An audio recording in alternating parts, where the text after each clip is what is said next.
حضرت یوسف علیہ السلام کو بادشاہی کا خواب دکھایا۔ باپ کو بھی پتہ چل گیا ایک موجودہ نبی ہے تو دوسرا مستقبل کا نبی ہے، مگر دونوں کو معلوم نہیں ہونے دیا کہ یہ کیسے ہو۔ خواب خوشی کا تھا مگر چکا غم کا چلا دیا۔ یوسف علیہ السلام 2 کلومیٹر دور کنویں میں پڑے ہیں۔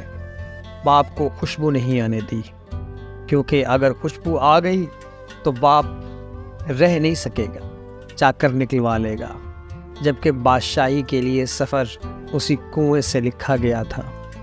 باپ کو سمجھا دیا گیا تو بھی اخلاقی طور پر بہت برا لگتا ہے کہ ایک باپ اپنے بیٹے کو بادشاہ بنانے کے لیے اسے کنویں میں ڈال کر درخت کے پیچھے سے جھانک جھانک کے دیکھ رہا ہے کہ قافلے والوں نے اٹھایا ہے یا نہیں، لہٰذا سارا انتظام اللہ نے اپنے ہاتھوں میں رکھا۔ اگر یوسف علیہ السلام کے بھائیوں کو پتہ ہوتا کہ اس کنویں میں گرنا بادشاہ بننا ہے اور وہ یوسف کی مخالفت کر کے اصل میں اسے بادشاہ بنانے میں اللہ کی طرف سے استعمال ہو رہے ہیں، تو وہ ایک دوسرے کی منتیں کرتے کہ مجھے دھکا دے دو۔ یوسف علیہ السلام عزیز مصر کے گھر گئے تو نعمتوں بھرے ماحول سے اٹھا کر جیل میں ڈال دیا کہ ان مع العسر یسرا۔ جیل کے ساتھیوں کی تعبیر بتائی تو بچ جانے والے سے کہا کہ میرے کیس کا ذکر کرنا بادشاہ کے دربار میں، مگر مناسب وقت تک یوسف کو جیل میں رکھنے کی اسکیم کے تحت شیطان نے اس ساتھی کو بھلا دیا۔ یوں شیطان بھی اللہ کی اسکیم کو نہ سمجھ سکا اور بطور ٹول استعمال ہو گیا۔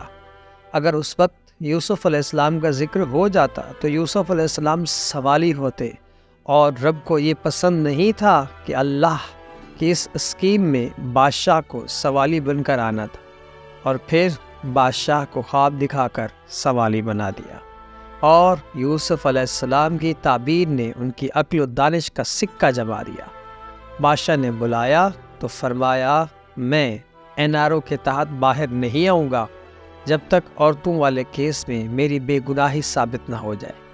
عورتیں بلوائی گئیں، سب نے یوسف علیہ السلام کی پاک دامنی کی گواہی دی، اور مدعیہ عورت نے بھی جھوٹ کا اعتراف کر کے کہہ دیا کہ میں غلطی پر تھی۔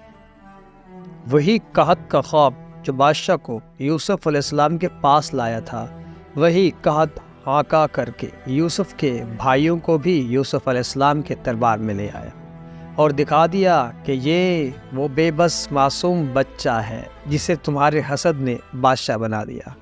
فرمایا پہلے بھی تم میرا کرتا لے کر گئے تھے جس نے میرے باپ کی بینائی کھا لی، کیونکہ وہ اسی کرتے کو سونگ سونگ کر گریا کیا کرتے تھے۔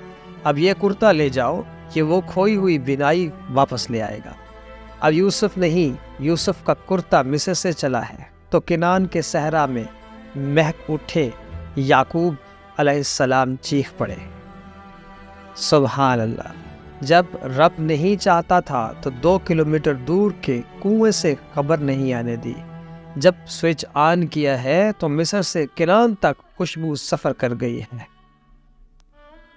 اللہ جو چاہتا ہے وہ کر کے ہی رہتا ہے، مگر لوگوں کی اکثریت یہ بات نہیں جانتی۔ یاد رکھیں آپ کے عزیزوں کی چالیں اور حسد شاید آپ کے بارے میں اللہ کی خیر کی اسکیم کو ہی کامیاب بنانے کی کوئی خدائی چال ہو۔ انہیں کرنے دیں جو وہ کرتے ہیں، اللہ پاک سے خیر مانگیں۔